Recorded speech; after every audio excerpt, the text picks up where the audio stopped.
Yo, c'est Noémie, bienvenue dans un nouveau reading vlog. On est le 1er juin et qui dit nouveau mois, dit nouvelle pile à lire.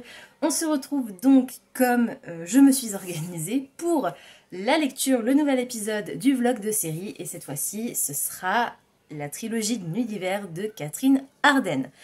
J'ai déjà lu le tome 1 de cette trilogie, mais c'était il y a longtemps. Enfin longtemps, pas si longtemps, ça doit dater d'1 an et demi, peut-être 2 ans. Mais j'ai lu la version audio et je me souviens m'être endormie à un moment donné et m'être réveillée et n'avoir pas envie de reprendre le livre audio. Donc il me manque un gros morceau de cette histoire dans la mémoire. Donc je vais relire l'intégrale. C'est France Loisirs qui a édité cette petite merveille. C'est dommage qu'ils en fassent plus. J'ai du mal, là le dernier catalogue France Loisirs est arrivé et je n'ai rien trouvé dans ce catalogue. C'est une catastrophe. Donc je vais commencer ma lecture du tome 1 qui s'appelle L'ours et le rossignol, si je ne m'abuse, c'est bien ça. C'est une trilogie de fantasy inspirée par le folklore russe. On est sur une ambiance vraiment conte de fées avec une héroïne, une jeune fille qu'on va voir grandir, qu'on va suivre dans sa vie en fait, au cours de la trilogie. Et notre héroïne a la capacité de voir les esprits de la maison, qui pour elle sont bénéfiques, mais pour sa nouvelle belle-mère, ce n'est pas le cas. Désolée pour l'interruption, mais il y a des travaux en bas de chez nous, et du coup, c'est un petit peu le bazar. Donc, j'ai été obligée de fermer la fenêtre, ce qui est extrêmement dommage parce qu'il fait un temps absolument radieux. Je disais donc que la nouvelle belle-mère de notre héroïne voit également les esprits, mais pour elle, ce sont des créatures maléfiques. Et elle va débarquer dans le village avec un homme d'église qui a pour mission de redresser un petit peu l'impiété des villageois qui, eux, ont toujours vécu de manière très entourée de légendes et de folklore et à qui ça pose aucun problème, mais lui, ça va lui poser un problème. Donc, c'est écrit assez gros. Je ne sais pas combien de temps dure la version audio du tome 1, parce que je l'ai déjà du coup dans ma pile à lire, forcément, enfin dans ma pile à écouter, puisque je l'avais déjà écouté il y a quelques temps. Il faudra juste que je me procure le tome 2 et le tome 3 en version audio, de manière à essayer d'accélérer un petit peu ma lecture pour pouvoir vous poster cette vidéo. Alors on est jeudi, aujourd'hui vous allez avoir mon wrap-up, la semaine prochaine vous aurez le vlog des Imaginales, et le jour où vous voyez cette vidéo, ce sera 3 semaines après. Donc techniquement, non pas 3 semaines, 2 semaines. J'ai 2 semaines pour lire cette vidéo, vous faire ce vlog, vous monter ce vlog et vous poster ce vlog. Je vais donc le commencer aujourd'hui, mais pas tout de suite parce qu'il est midi... quelque chose. 14h20. Raté. Il est pas midi. Il est 14h20. Du coup, je vais d'abord manger. Je me suis acheté un petit Pokéball avec ma boisson énergisante à la pastèque parce que j'en ai besoin. Je suis fatiguée. Et je vais regarder un épisode d'Hercule Poirot en mangeant mon Pokéball. Ensuite, je vais... j'ai prévu déjà là. L'ordinateur. Ouais, c'est le bordel. Pour vous monter, pour vous tourner le wrap-up que vous êtes censé voir aujourd'hui. Et du coup, que vous aurez vu il y a 2 semaines quand vous verrez cette vidéo. Voilà, je vais en avoir pour un moment parce que... Tiens, c'est nouveau ça. La télé qui me fait des... je ne sais pas quoi. Bref, je vais m'arrêter là parce que je suis déjà à presque 5 minutes et je vais avoir beaucoup de choses à vous dire, j'espère. Je vous retrouverai pour cette vidéo. Je pense quand j'aurai atteint peut-être la page 100, histoire de vous donner un peu plus, enfin mon avis un peu plus précis sur ce qui se passe dans cette histoire, même si je pense pas que j'aurai grand chose de plus à vous dire. Par contre, on pourra éventuellement parler du style, des personnages, etc. Donc je vous retrouve tout à l'heure.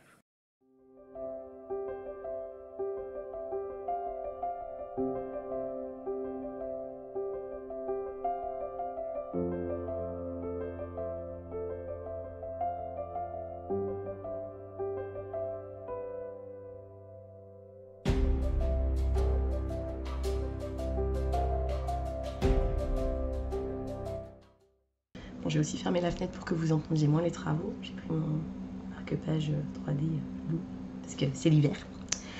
Du coup, tchouk, hop là. Je vais pouvoir vous en parler un petit peu mieux, même si techniquement, je vous en ai déjà parlé une fois sur la chaîne puisque j'ai déjà lu ce tome 1. Je suis malade, veuillez m'excuser. qui est la seule nana qui réussit à choper un coup de froid alors qu'il fait 30 degrés à l'extérieur.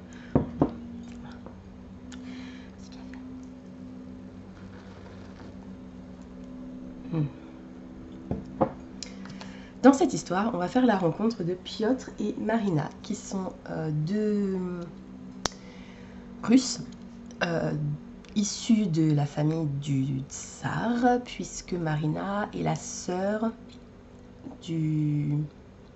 Elle est la fille du tsar. Et au moment où commence cette histoire, elle est la sœur du tsar en place. Leur père est décédé et c'est son frère qui a repris le trône.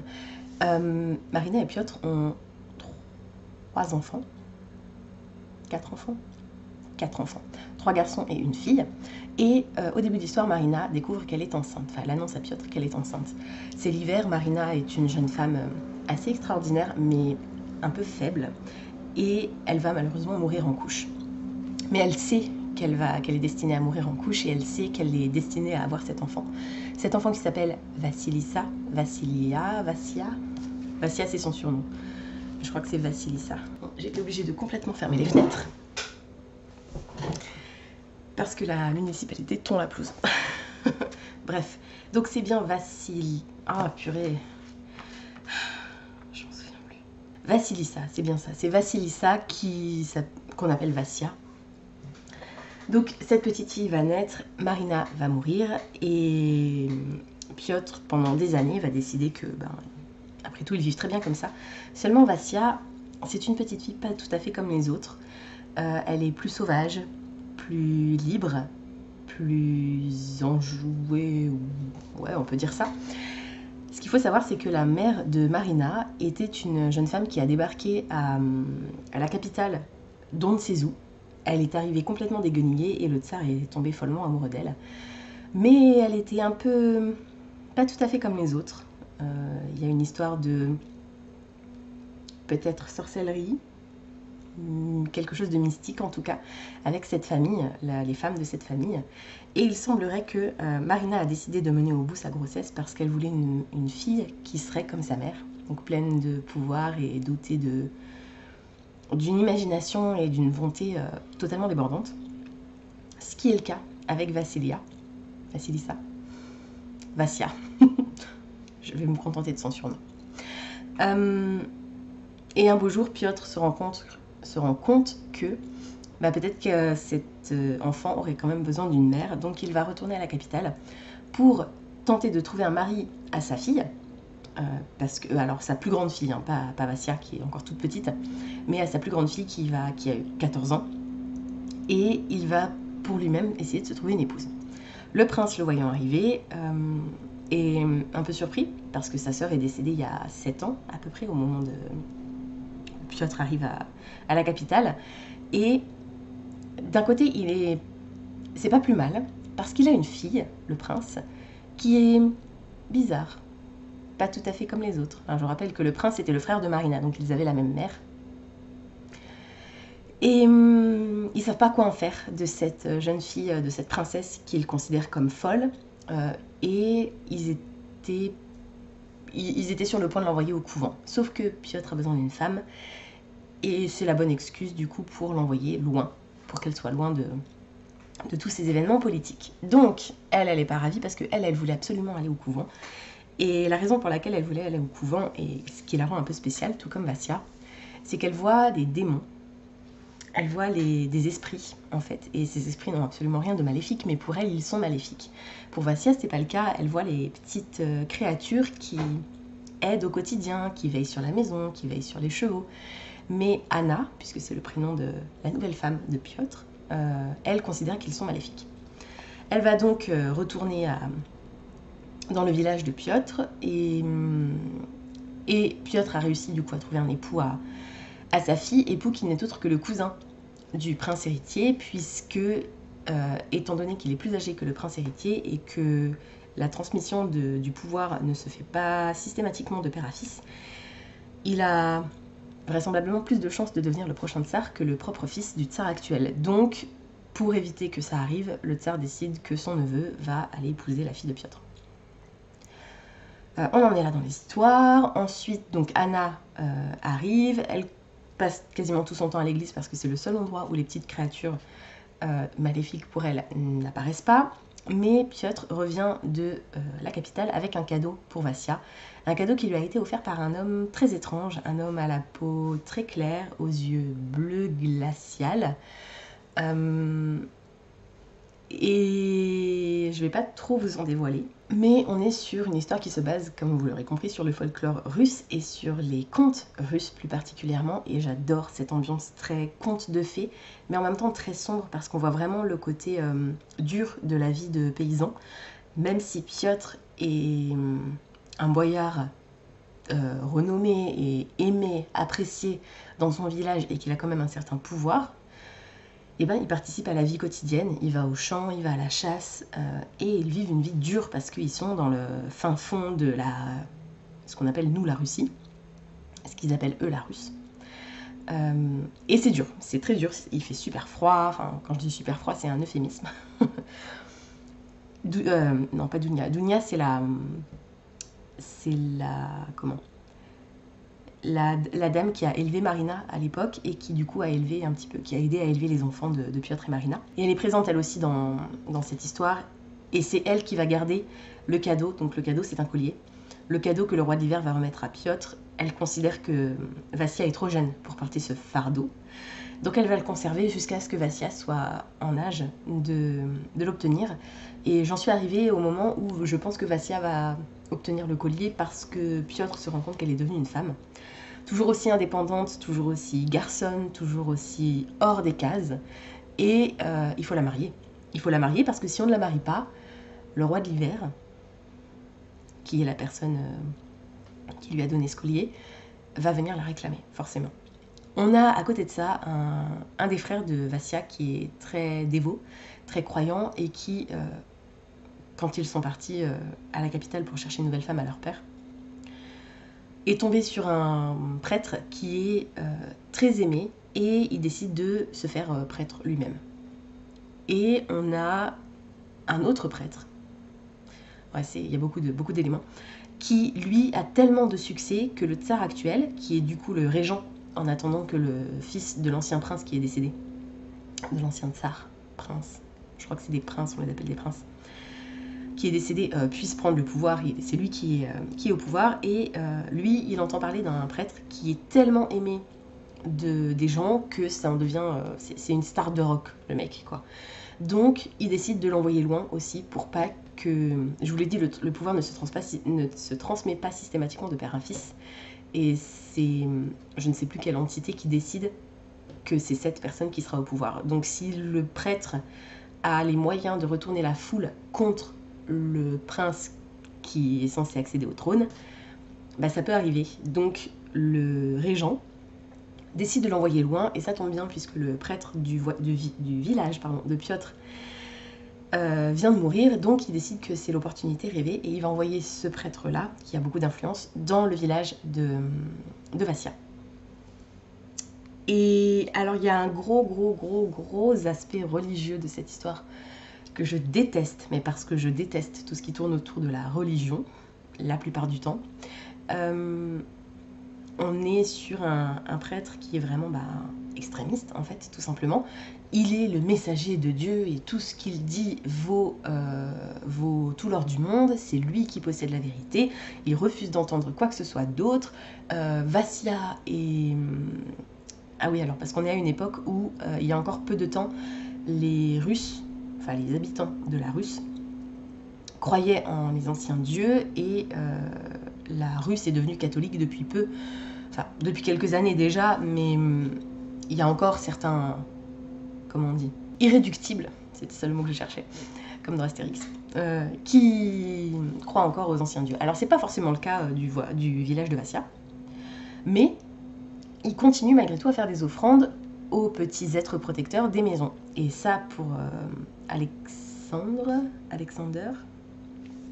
le prêtre, c'est pas possible, puisque c'est une hérésie, il n'y a qu'un seul Dieu, c'est à lui qu'il faut faire toutes vos offrandes, etc. Et donc on va avoir une relation qui va se mettre en place entre ce prêtre et les membres du village, que ce soit la belle-mère parce qu'elle, elle est complètement subjuguée, non seulement parce qu'elle croit être folle, parce qu'elle voit les démons, mais aussi parce que le prêtre, il est jeune, il est beau.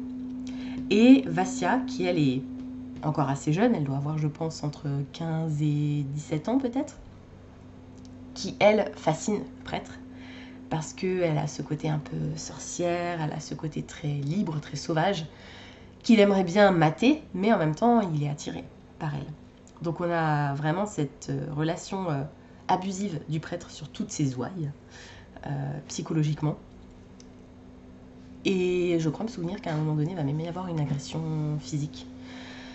Enfin bref, tout ça pour vous parler un petit peu des trigger warnings en même temps dans cette histoire. J'adore ma lecture. Comme je vous l'ai dit, je suis presque arrivée à la page 200 sur 368. Donc il me reste un peu moins de 200 pages à lire. Je vais m'y remettre tout de suite. J'ai la version audio, donc je vais pouvoir l'écouter et en même temps je vais mettre à jour mon reading journal parce que ça fait un petit moment que je m'en suis pas occupée. J'ai pas encore fait mes pages pour le mois de juin. Donc voilà, je vous retrouverai un petit peu plus tard pour vous... Je pense à la fin. Mais pour l'instant, j'apprécie les personnages, à part le prêtre évidemment. Découvrir toutes ces petites créatures qui protègent la forêt, la maison, les écuries, c'est vraiment chouette. J'adore l'esprit de Vassia. L'atmosphère est incroyable, on est vraiment... En fait, ça rafraîchit. J'ai bien fait de le sortir maintenant parce que vu la chaleur qu'il fait à l'extérieur, c'était une bonne idée. C'est vraiment rafraîchissant. On est dans la forêt, on est au cœur de l'hiver.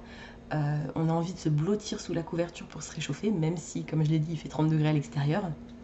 Le style de l'autrice est vraiment incroyable. Alors c'est marrant parce que le narrateur de la version audio est un homme.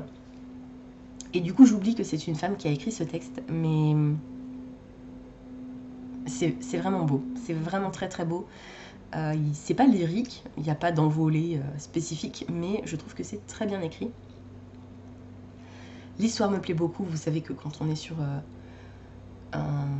une histoire, une ambiance inspirée par les contes, ça me plaît toujours. Je suis pas du tout familière du folklore russe, mais ça me donne envie de découvrir d'autres histoires. Et à un moment donné, je me suis rendu compte que Vassia faisait elle-même référence à l'histoire de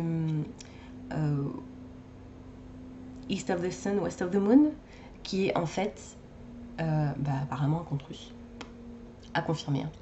Mais qui est le conte à l'origine de La Belle et la Bête, puisque La Belle et la Bête n'est pas forcément une histoire originale, contrairement à ce qu'on pourrait penser. Et c'est mon histoire préférée de tous les temps, donc ce serait bien que je dise quand même la version originale. Je crois que j'ai rien de plus à vous dire pour l'instant, j'ai pas de point de logique qui m'a vraiment dérangée. Tout se goupille bien, je prends énormément de plaisir à ma lecture, et du coup je vais y retourner de ce pas et je vous retrouverai, je pense, quand j'aurai fini le premier tome.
Comme vous avez pu le voir, il ne me restait pas énormément à écouter du tome 1 de Trilogie d'une nuit d'hiver et ça y est, c'est chose faite. Je viens de le terminer en commençant mon super puzzle que ma soeur m'a offert pour mon anniversaire cette année sur le monde de Jane Austen. J'ai très hâte de m'y remettre et de continuer cette série puisque j'ai vraiment beaucoup aimé le tome 1. Je l'ai préféré à ma relecture par rapport à la première fois que je l'avais lu, puisque la première fois que je l'avais lu, je lui avais mis 16 et là je lui ai mis 18. Je vous fais rapidement le récap des notes sur Copile. Je lui ai mis 8 au niveau des personnages. Je les ai beaucoup aimés, je trouve qu'ils sont tous fascinants par certains dans leur côté sombre, très sombre, et dans leurs défauts.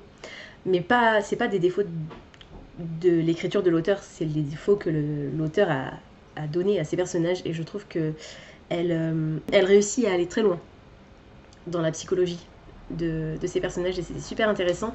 Mais je ne leur ai mis que 8 parce que j'ai eu parfois du mal à à identifier qui était qui au niveau principalement des frères de Vassia, et on s'attarde très peu sur ces deux frères les plus âgés.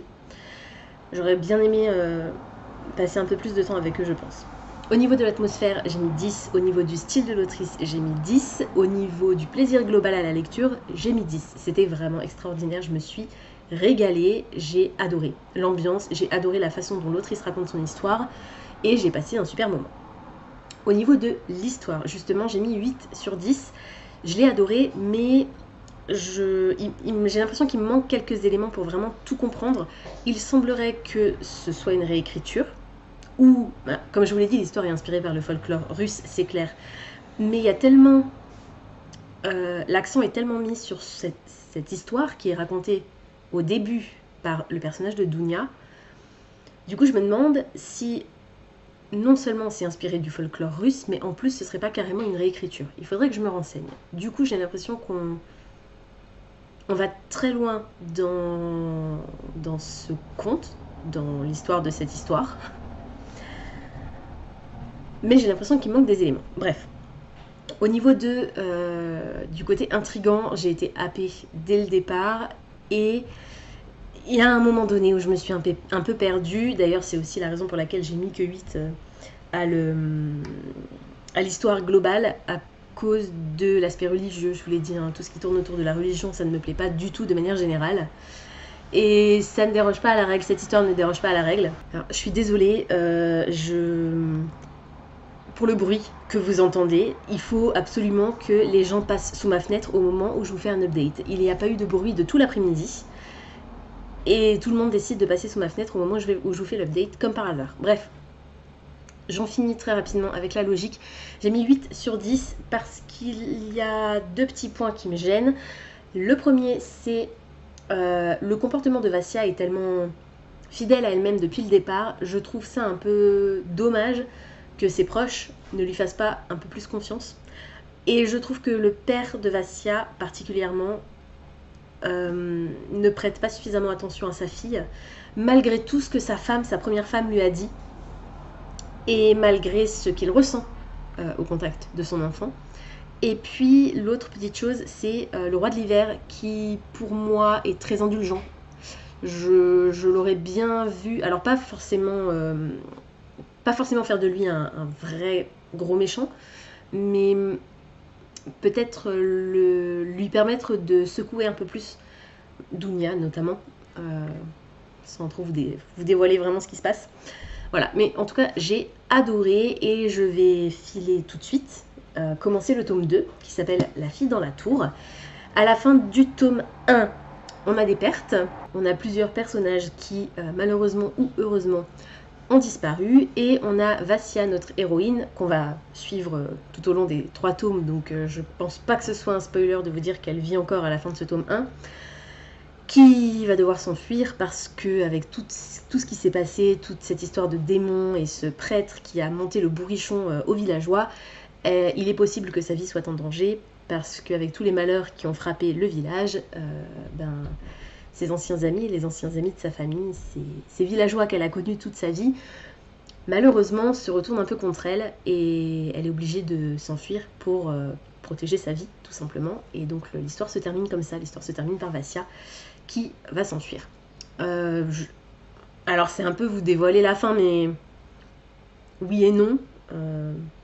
Comme c'est une trilogie, on se doute bien qu'on va suivre le reste de ses aventures.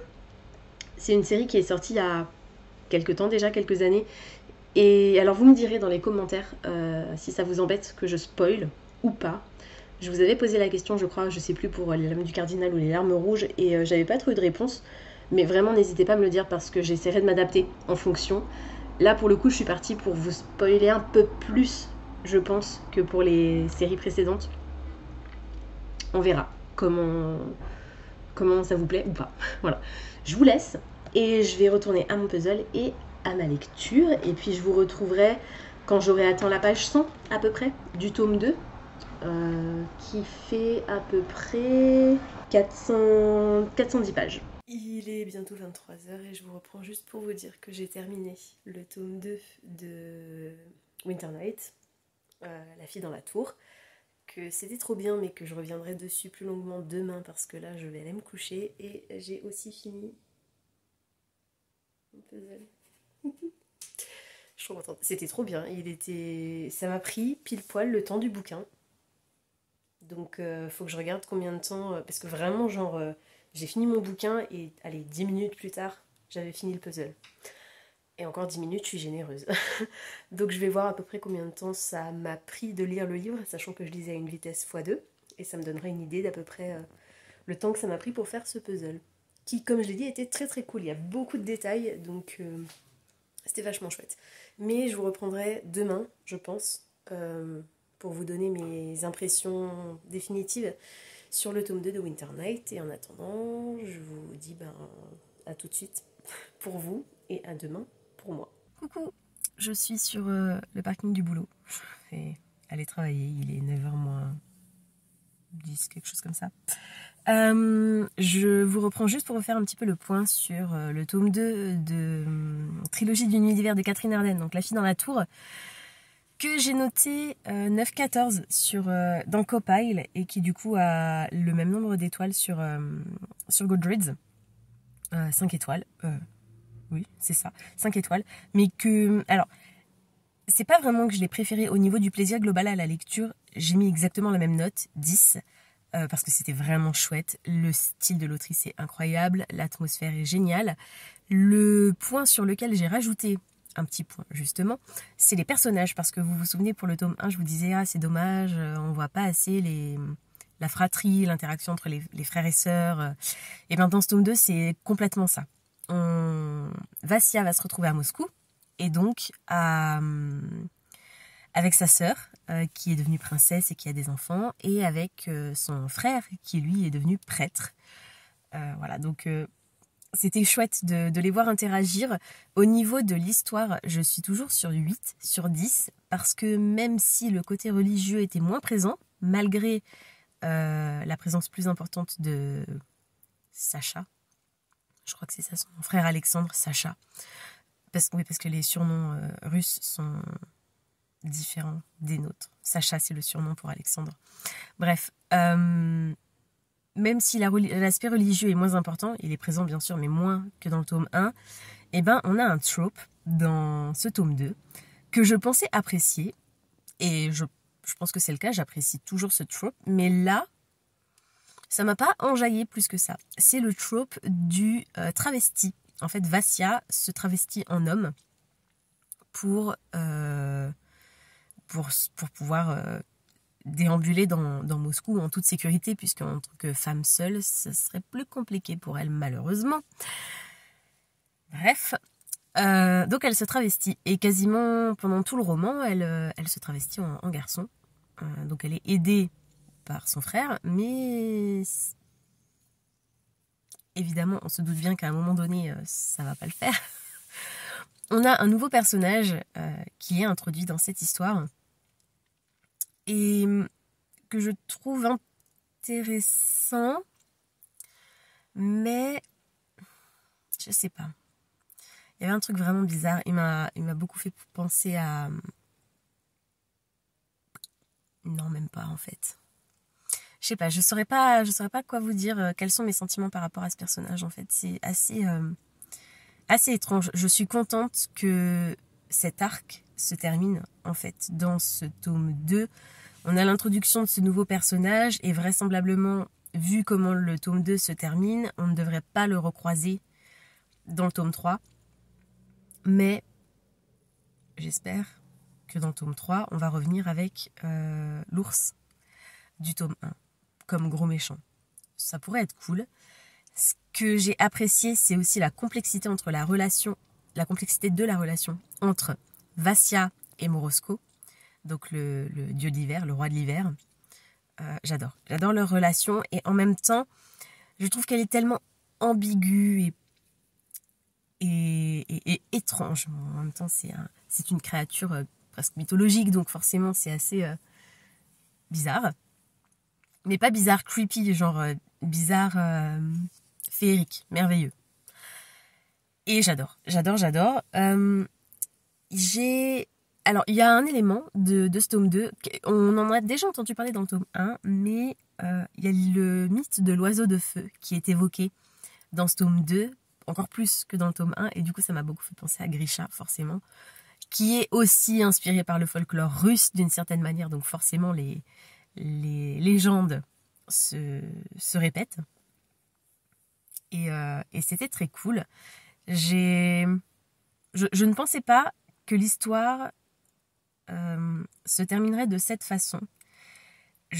Au moment où on a justement l'oiseau de feu qui devient plus qu'une légende, je pensais que ce serait un peu plus tourné vers cet aspect de l'histoire, et en fait non, pas du tout. Mais c'était un bon choix de l'autrice, je pense, de terminer son tome 2 de cette façon. Notre Vassia est de nouveau en fuite, à la fin du tome 2, évidemment. Et je ne sais pas. Je ne sais pas du tout, je n'ai pas la moindre idée de ce qui va l'attendre dans le tome 3, qui s'appelle L'hiver de la sorcière. Je vais supposer que la sorcière de ce titre, c'est Vassia, puisque depuis le début, quasiment, les gens la traitent de sorcière. Et je suis curieuse de voir comment... Alors, pas comment, mais j'ai hâte de suivre un petit peu les aventures de ces personnages, parce que du coup, Vassia ne s'enfuit pas seule. Et ouais, j'ai très très hâte de voir comment elle va apprendre, former peut-être, je ne sais pas, mais en tout cas apprendre et interagir avec la fille dans la tour, qui est voilà, le personnage, un nouveau personnage qu'on découvre dans le tome 2 et qui va vraisemblablement suivre Vassia dans ses aventures dans le tome 3. Donc, on est mardi. Je n'ai pas encore téléchargé l'audio pour le tome 3 parce que je n'ai plus de crédit audible. Donc il faut d'abord que je rachète des crédits audibles pour pouvoir télécharger le tome 3. Ce que je ne ferai pas avant ce soir, je pense. Donc je ne vais pas lire sur le trajet du retour, tout comme je n'ai pas lu sur le trajet aller pour venir au boulot. Je pense que je vous reprendrai jeudi pour vous dire où j'en suis un petit peu plus précisément, parce que alors jeudi j'ai déjà la vidéo de prévue, donc ça c'est bon. Il me reste encore une semaine. Je pourrais garder encore une semaine pour finir Winter Night. Mais je suis lancée là, j'ai bien envie de terminer la saga. Mais du coup, il faudrait aussi que je commence mes autres lectures. Peut-être. Parce que j'ai des gros livres à lire, notamment ce fichu classique de... Je ne sais pas du tout de quoi ça parle. La Coupe d'or de Henry James. J'ai emmené dans mon sac, il faudrait vraiment que je le commence parce que ça risque d'être long. Bref. Je vous retrouve tout de suite pour vous dire où j'en suis dans Winter Night. Si ça se trouve, je l'aurai fini. Ça m'étonnerait, mais on sait jamais. Et puis, voilà, c'est tout. À tout de suite. J'ai commencé le tome 3 de Trilogie d'une nuit d'hiver ce matin dans la voiture en allant travailler. Je l'ai continué dans la voiture en rentrant du travail. Je suis en plein milieu du chapitre 4, donc je suis là. Ça c'est le début du tome 3. Donc j'ai lu 40... Non, 20... Si, 46 pages, c'est ça. Donc un peu moins de 50 pages. Comme je vous l'ai dit, je suis en plein milieu du chapitre 4. Donc je vais terminer le chapitre au moins avant de faire autre chose. Je sais pas si je vais aller plus loin, peut-être. Parce que là, mon petit cœur est brisé.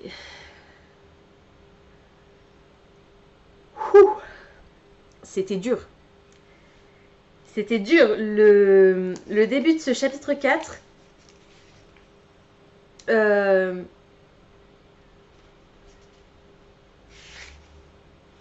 Même le chapitre 3, je crois que c'est au chapitre 3. Oui, chapitre 3. Le début du chapitre 3. Oh mon Dieu, quelle horreur. Alors, je n'ai pas pleuré parce que j'étais en voiture et du coup, je devais me concentrer sur la route. Mais je pense que si j'avais été à la maison, j'aurais pleuré toutes les larmes de mon corps. Rien que de repenser à ce qui s'est passé... ça me fout des frissons, c'est... Waouh, pourquoi? Et je le savais depuis longtemps, je le savais depuis le tome 1 que j'allais assister à cette scène parce que le Domovoy, qui est le petit esprit de la maison qui protège la maison de Vassia, fait des prophéties. Et dans le tome 1, il énonce une prophétie à Vassia, que je ne vais pas vous dévoiler, mais... Dans cette prophétie est annoncé ce qui est arrivé là au début du chapitre 3 et qui m'a brisé le cœur. Donc je savais qu'à un moment donné j'allais y assister, c'était obligé. Mais j'étais pas prête. Le titre du chapitre annonce déjà, on sait déjà, rien qu'avec le titre du chapitre 3, on sait déjà ce qui va se passer. Et c'est terrible, c'est terrible. Et notre pauvre Vassia, au début de ce tome 3, on voit des vertes et des pas mûres. C'est dur pour elle, très très dur pour elle. Comme dit, je suis en plein milieu d'un chapitre, donc je vais au moins finir ce chapitre avant de peut-être passer à autre chose. Faudrait vraiment que j'avance dans mes autres lectures parce que je suis complètement à la bourre. J'hésite, est-ce que... J'étais censée commencer la coupe d'or. J'ai essayé de découper mes lectures sur tout le mois, de la plus longue à la plus courte, pour être sûre d'au moins avancer, mais je me demande si je vais pas plutôt me lancer dans cet hiver d'Alice Oseman pour avoir l'impression d'avancer et de finir un bouquin. Parce que là, j'en ai déjà fini 2, mais comme je suis sur l'intégrale, je ne l'ai pas reposé encore là-haut. Du coup, j'ai l'impression d'avoir rien fini. Mon étagère du haut est vide et ça me frustre parce qu'on est déjà le 7 juin. Bref, je pense que je vous reparlerai demain parce que demain, je finis à 14 h le travail, mais j'ai tout l'après-midi devant moi et je pense que je le finirai. Donc je vous retrouverai, je pense, demain en fin d'après-midi pour vous dire un petit peu mon avis final sur cette série. Je suis pas sûre que je vous reprendrai avant, on verra, sauf si je vous reprends vite fait en rentrant du boulot pour vous dire un petit peu où j'en suis dans l'histoire, mais vu que je vous reprendrai de toute façon demain soir pour clôturer ce vlog, je suis pas sûre. Comme dit, on verra. Je vous laisse pour l'instant. Je viens de filmer l'unboxing de la Fairyloot du mois de mai, avec des très beaux livres dedans, mais normalement vous verrez ça la semaine prochaine, si je ne me trompe pas. Et voilà, c'est tout pour l'instant. Je vous laisse et je vous retrouverai donc demain, du coup, pour la suite et fin de ce vlog.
Je viens de rentrer à la maison, on est jeudi, vous allez voir cette vidéo ce soir, donc salut. Je suis un petit peu à la bourre, mais j'ai quasiment monté toute ma vidéo. La seule partie que je n'ai pas encore montée à l'heure actuelle, c'est la partie que vous avez vue juste avant, la partie où je suis en librairie, et cette partie-là forcément puisque je suis en train de la tourner. J'ai quelques petits trucs à vous montrer, et puis ensuite je vous parle de Trilogie du Nuit d'hiver que j'ai terminée il y a 2 jours. Mais avant ça, j'ai reçu un colis. C'est la contrepartie d'une campagne de financement participatif Ulule, des éditions... Purée, comment il s'appelle Twinkle. C'est eux qui ont... Ils sortent des beaux livres reliés absolument phénoménaux. Et si je ne me trompe pas, parce que je suis presque sûre de ne pas me tromper parce que je l'ai vu circuler partout, c'est Gardien de Solune. C'est cool, ça tombe bien, j'avais besoin d'un carton pour envoyer leurs souvenirs de Grèce à mes parents. Donc c'est plutôt cool. Donc on a un sticker, très grand, très grand sticker, je sais pas ce que je vais en faire. Le marque-page qui va bien et le roman Gardien de Solune de Otavia Conteville et Amaury Château-Renard. C'est trop mignon quand même. Je ne sais pas si c'est son vrai nom ou un pseudonyme. J'aime énormément le dos de leurs ouvrages. Dans ma bibliothèque, ça fait la bibliothèque de vieux livres en fait, c'est de grimoires. C'est incroyable, ils sont vraiment magnifiques. Et comme je ne sais plus de quoi ça parle, je vais vous relire le résumé. Une éblouissante fable animalière et sylvestre. Quand la fausse nuit tombe sur Solune, le renard Mabon et la chouette Yule, gardiens du clan de la nuit, doivent sonner l'alerte. Car si les diurnes ont flairé le danger, les nocturnes, eux, s'éveillent au moment où s'abat le fléau. De leur côté, le loup Imbolc et le lièvre Ostara ont pour tâche de sortir l'ours de son sommeil d'hiver. Dès lors, guidés par l'instinct et l'amitié, les gardiens entament une quête pour la sauvegarde de leur habitat et de Solune. Je ne sais pas si c'est un one-shot ou le début d'une série. Exemplaire numéroté. Illustré par Laetitia Arnoux. Cool. Donc j'ai déjà lu d'autres choses chez cet éditeur. Hop. Est-ce qu'il y a d'autres illustrations à part les en-têtes de chapitres? Je n'ai pas l'impression, mais c'est déjà pas mal. Alors, c'est écrit très gros. Et il est juste magnifique, en fait. Je ne sais pas quoi vous dire de plus. Donc le prochain, c'est L'Esprit des cafés suspendus, que j'ai précommandé aussi. 25 Faubourg des Étoiles, je l'ai déjà dans ma bibliothèque. La bibliothèque du manoir aussi.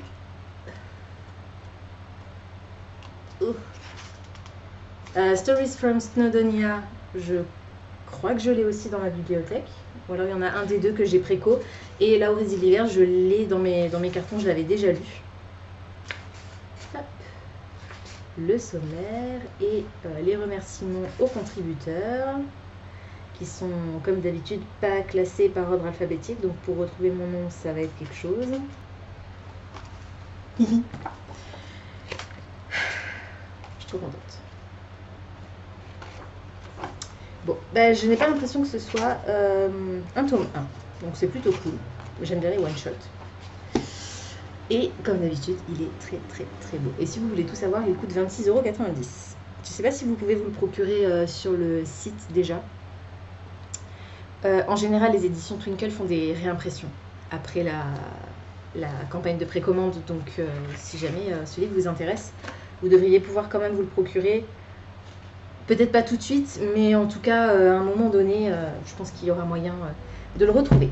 Ensuite, les deux autres petites choses que j'ai à vous montrer. Comme vous l'avez vu juste avant, je suis allée chez Cultura. Ça, c'était lundi. J'ai rien trouvé. Pour moi, malheureusement. Je cherchais pas spécialement quoi que ce soit, mais bon, je me suis dit, j'en profite, je fais un petit tour. Et j'ai rien trouvé. Alors, si, bien sûr, il y avait plein de trucs que j'aurais pu acheter, mais je voulais me cantonner à des titres très courts. Pour une question de place, pour une question de prix, voilà. Et j'avais notamment un titre en tête et en fait il l'avait pas, donc c'était tant pis. pas grave, j'ai fait un petit tour quand même. Et du coup, là, cet après-midi, j'avais envie d'aller à la médiathèque. La meuf qui décroche jamais du boulot. Parce que si vous ne le savez pas, bienvenue sur cette chaîne. Je m'appelle Noémie et je suis bibliothécaire. Donc, j'ai bossé dans la médiathèque où je travaille de 8h à midi. Et à 14h, je suis retournée en bibliothèque. Enfin, en médiathèque. Dans une autre. Bref. Et j'ai trouvé 2 petits trucs. Petits. Qui m'intéressaient. Et je suis ensuite allée à la librairie une petite librairie indépendante de chez moi où j'ai rien trouvé et je suis retournée à Cultura. En fait, lundi, quand je suis allée à Cultura, je crois pas que ça se... Ah si, ça se voit peut-être quand même sur le footage que vous avez vu juste avant. Ils sont en plein réaménagement et c'est le bazar. Il y en a partout. Donc, déjà que c'est pas toujours facile de trouver ce qu'on cherche tellement il y a de références, là c'était encore pire. J'y suis retournée quand même cet après-midi. Je n'ai pas plus trouvé quoi que ce soit que le premier coup où j'y étais allée lundi. Mais j'ai trouvé, si j'ai quand même acheté 2 petits trucs, mais c'est pour mon Reading Journal 2024. Oui, je sais, on n'est que le 15 juin et j'ai déjà préparé mon Reading Journal 2024. Voilà. Pour ceux qui débarquent sur la chaîne, s'il vous plaît, ne fuyez pas. Je suis comme ça. Bref. Je vous montre du coup les 2 petits trucs que j'ai trouvés à la médiathèque. Horror Store de Grady Hendrix. Je ne savais pas qu'il avait été traduit, ou alors je le savais mais je ne m'en souvenais plus. C'est un de ses premiers romans, c'est un roman d'horreur qui est construit comme un catalogue Ikea.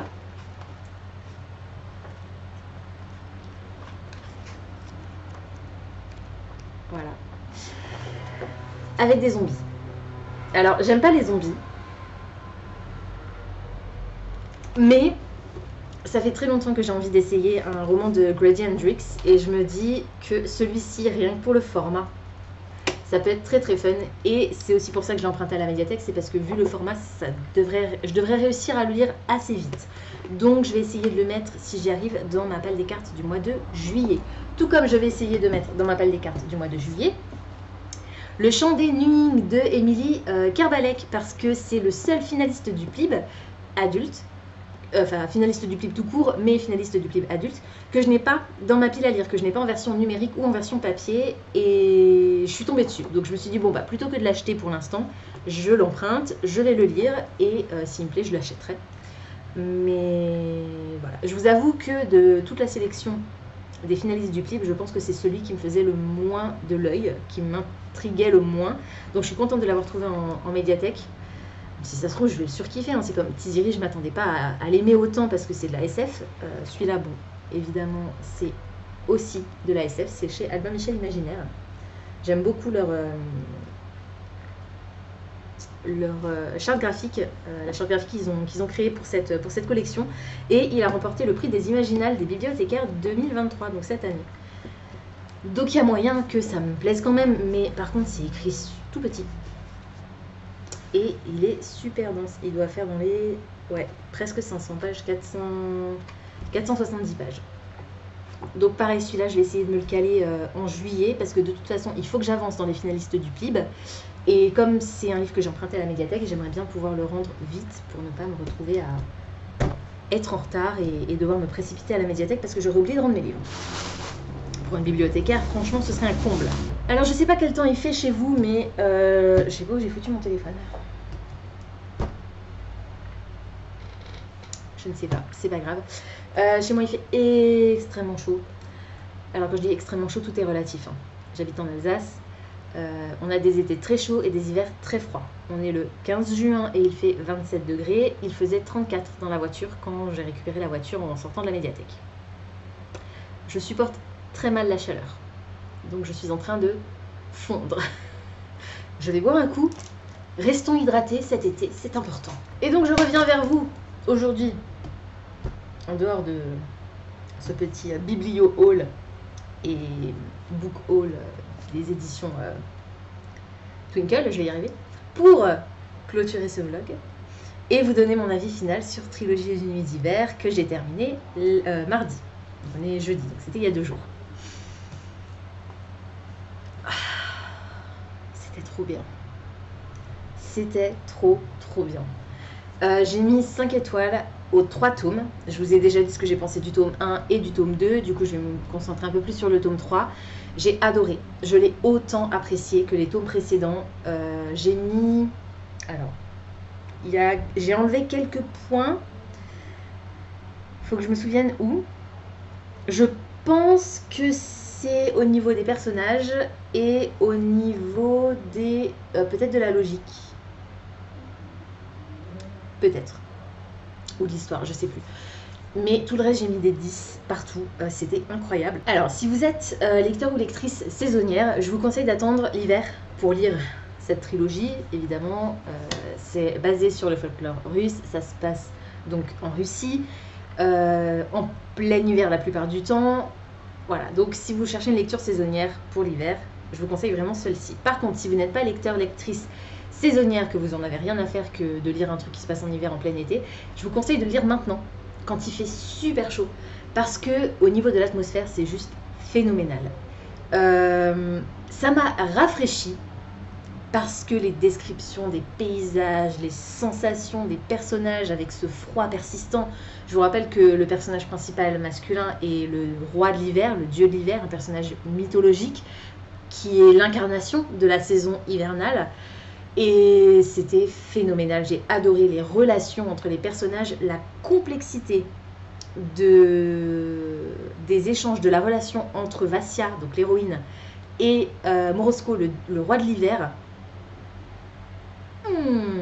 Trop bien. C'est en partie une romance, mais je vous le dis, c'est tellement complexe en fait leur relation. On est sur une romance, mais pas sur une romance évidente, genre coup de foudre au premier coup d'œil, où ça paraît évident qu'ils s'aiment et qu'ils ne se quitteront jamais et tout ça. C'est beaucoup plus profond et sombre d'un certain côté, et j'ai adoré cette idée. On est vraiment sur la romance de conte avec tout ce que ça comporte de drame, d'horreur. Et je trouve que l'autrice réussit parfaitement à faire la balance entre le merveilleux, avec toutes les créatures qu'on rencontre, les êtres mythologiques inspirés par le folklore russe, donc, qui apportent une partie magique, une part de magie à cette histoire, et l'horreur des combats, puisque à la fin du tome 3, on a une note de l'autrice qui explique que la bataille qui a lieu dans le roman, à la fin du tome 3, est basée sur... a réellement eu lieu, en fait. C'est une bataille qui a réellement eu lieu en Russie, en 1700 ou 1500 quelque chose peut-être. Attendez, je vais pas vous dire de bêtises. 1380, encore plus loin, ça remonte à encore plus loin que je pensais. 1380, donc la bataille a réellement eu lieu. Et l'autrice se base sur des faits historiques et sur le folklore pour créer cette histoire qui du coup devient, si ce n'est vraisemblable, au moins plausible. C'est des synonymes, on est d'accord, mais c'est juste pour que vous compreniez que si on est rationnel, évidemment, ça n'a pas pu se passer comme ça. Tout cet aspect de magie, de fantaisie, de voyage entre deux mondes, notre monde et le monde au-delà du voile avec les êtres féeriques, etc. Bien entendu, ça n'a pas réellement existé. Après, on n'y était pas, hein. Pourquoi pas. Mais voilà, c'est pour vous dire que, justement, pourquoi pas, après tout. Après tout, pourquoi pas? Pourquoi il n'y aurait pas eu une jeune fille pleine de sensibilité, capable de sentir les éléments et de prévenir certaines catastrophes, certains événements qui auraient pu faire pencher la balance d'un côté ou de l'autre pour que l'issue de ce combat change. Pourquoi pas? Et c'est ce que dit l'autrice en fait, c'est qu'après tout... après tout, pourquoi pas, comme j'arrête pas de le répéter, mais effectivement, c'est juste ça, en fait. On peut se dire que, ouais. Alors, moi, c'est ce côté que j'ai adoré, et c'est ce que j'apprécie aussi énormément dans les romans de Jean-Laurent Del Socorro, qui est un auteur français, et qui mêle l'historique, les faits historiques, de l'histoire avec un grand H, et le côté légende urbaine, mythologie, fables, contes, magie, tout simplement, un petit élément de fantastique qui vient s'intégrer à l'histoire avec un grand H. Et du coup, Catherine Arden a fait ça dans cette histoire. Et je m'attendais pas à ça, je savais qu'on était sur un récit inspiré par les contes, les légendes, etc. Donc je savais qu'on était sur une fantaisie un peu genre réécriture. Mais je pensais pas que les faits historiques, enfin, que ce qui se déroule dans le monde réel, entre guillemets, de cette histoire, en Russie, vraiment, avec les personnages qui ne sont pas familiers du monde fantastique, et réellement existé, soit basé sur des faits historiques réels. Et c'était trop bien, j'ai adoré, c'était incroyable. Je vous l'ai dit, les sentiments des personnages, les décors, tout était parfait. Comme dit, il y a quelques petits trucs qui m'ont dérangé au niveau des personnages. Il y en a certains que j'ai détestés, mais parce que c'est les méchants. Et il y a quelques points de logique qui m'ont un peu embêté. Je trouve que le rythme de ce tome 3 est très lent. Donc c'est un tome qui m'a pris plus de temps à lire. Pas que je m'ennuyais, mais il se passe tellement de choses que pour bien tout assimiler, faut prendre son temps. Et je l'ai savouré et c'était vraiment incroyable. J'ai adoré cette trilogie. C'est une de mes trilogies préférées désormais, puisque je vous l'ai dit, hein, j'ai mis 5 étoiles à tous les tomes. Je crois que au global, sur Livre Addict, pour l'intégrale, j'ai dû mettre 18. Je pense que c'est à peu près la note que chacun des tomes a obtenue. C'était incroyable. Incroyable, incroyable, incroyable. Les 3 tomes de cette série sont désormais disponibles en poche. Donc, si vous voulez vous la procurer à moindre coût, c'est possible. Je vous invite vraiment à la découvrir. C'était super chouette et je pense que j'y reviendrai parce que c'était vraiment magique. Et je vous avais dit, le tome 1, je l'avais déjà lu il y a quelques mois, années peut-être. C'était peut-être il y a maximum 2 ans, je dirais. Et je l'avais déjà beaucoup aimé à l'époque, mais je l'ai préféré à la relecture parce que j'étais vraiment plus investie dans l'histoire, j'étais plus concentrée sur le texte. J'ai adoré la version audio, je trouve que le narrateur est phénoménal. Alors, c'est un narrateur masculin qui fait également les voix féminines, donc il prend une voix assez aiguë qui peut être dérangeante pour certains auditeurs. Je sais qu'il y a certaines personnes qui n'aiment pas quand ce sont les hommes qui font des voix de femmes, justement parce qu'ils ont tendance à prendre une voix aiguë et que ça devient ridicule. Et ben là, ça m'a pas dérangé. C'était pas hyper naturel, bien sûr, mais j'ai trouvé que c'était vraiment bien fait. Et le côté sanglot, douleur, le narrateur les retranscrit vraiment, vraiment à merveille. Je vous ai dit il y a quelques temps, quand je vous ai parlé du début du tome 3, que j'avais eu le cœur brisé. La fin m'a également brisé le cœur. Et l'autrice réussit ce pari formidable de nous briser le cœur à l'instant T et de nous remettre un petit peu d'espoir et un petit peu de bonheur et de joie quelques pages plus tard. Enfin, quelques pages, oui, même quelques paragraphes, je dirais même plus tard. J'ai adoré. Il y a de nouveau des pertes dans ce tome 3. On est sur la bataille finale, entre guillemets. Donc on a une perte plus particulièrement qui arrive vers la fin et qui est tragique, à laquelle je m'attendais un peu parce que je trouvais que c'était pas encore assez dramatique à mon goût. Donc je m'attendais un petit peu à ce que l'autrice fasse ce choix et je suis tellement contente de la façon dont elle a fait réagir Vassia à cette perte. Je suis ravie. Je suis ravie et c'était juste beau en fait. Alors c'était très très douloureux, très triste, mais c'était magnifique. Magnifique, j'ai adoré.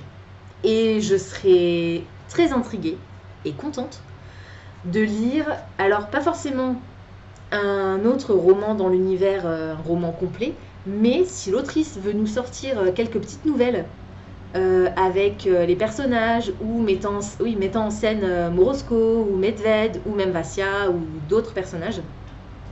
Je pense que ça pourrait être très sympa de sortir genre un recueil de nouvelles dans l'univers de Trilogie d'une nuit d'hiver parce que j'ai vraiment été scotchée par le monde créé en partie du coup puisque elle se base quand même en grande partie aussi sur un pays qui a réellement existé et des faits historiques réels, inventés par l'autrice. Voilà. J'ai adoré, c'était génial. Lisez cette série. Voilà, c'est tout pour aujourd'hui. J'espère que cette vidéo vous aura plu. Je n'ai pas la moindre idée de combien de temps elle dure. Je crois qu'elle est un petit peu longue. Je ne sais pas. Comme d'habitude, n'hésitez pas à me dire dans les commentaires si la série dont je vous ai parlé ces derniers jours vous intéresse, si vous l'avez déjà lu et surtout ce que vous en avez pensé. N'oubliez pas également de me dire si vous préférez que je ne spoile rien du tout quand je vous fais un vlog de série ou si ça vous dérange pas spécialement d'être spoilé, sachant que si jamais je spoil, je vous le dis avant, et rien ne vous empêche de couper la vidéo et de revenir quand vous aurez lu la série. C'est aussi très possible. Pensez à vous abonner à la chaîne, à liker et à partager cette vidéo, ça me fera toujours plaisir. Pensez également à activer la petite cloche de notification qui vous permettra de savoir quand je poste de nouveaux contenus. En attendant de vous retrouver, je vous souhaite d'excellentes lectures et je vous dis à très bientôt dans une prochaine vidéo. Ciao!